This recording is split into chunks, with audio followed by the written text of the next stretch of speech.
Actually এই যুদ্ধটা এতটা যেত না যদি ট্রাম্প একটু কম লোভ দেখাতো। ইউক্রেন নিয়ে ভাগাভাগি করতে বসে ঝোলটা নিজের দিকে একটু বেশি টেনে ফেলেছিল আমেরিকা, আর এখানেই যত প্রবলেমের শুরু। বিশ্বে যত বড় বড় নেতারা আছে তারা না খুব সেন্সিটিভ হয়, একটা ইগো থাকে যেটা খুব বেশি।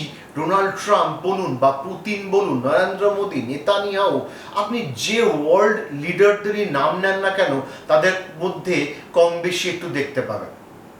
ট্রাম্প পুতিনকে অফার দিয়েছিল ইউক্রেনের যেখানে যে জায়গায় তোমরা আছো সেখানেই থেমে যাও, সেখান থেকে 20% জায়গা রাশিয়া তুমি নিয়ে যাও, আর বাকি জায়গার যে অংশ আছে সেই জায়গা থেকে যতটা রেয়ার মিনারেলস আছে সেগুলো আমরা দুজনে 50-50 করে ভাগ করে নেব।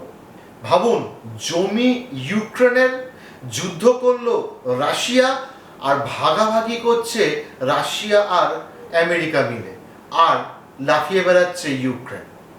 আর ঠিক এখানেই বেঁধেছে গন্ডগোল।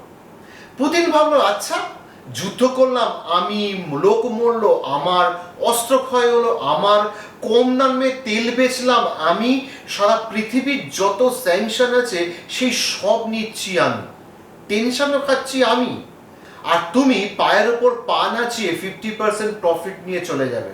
সেটা হতে পারে না।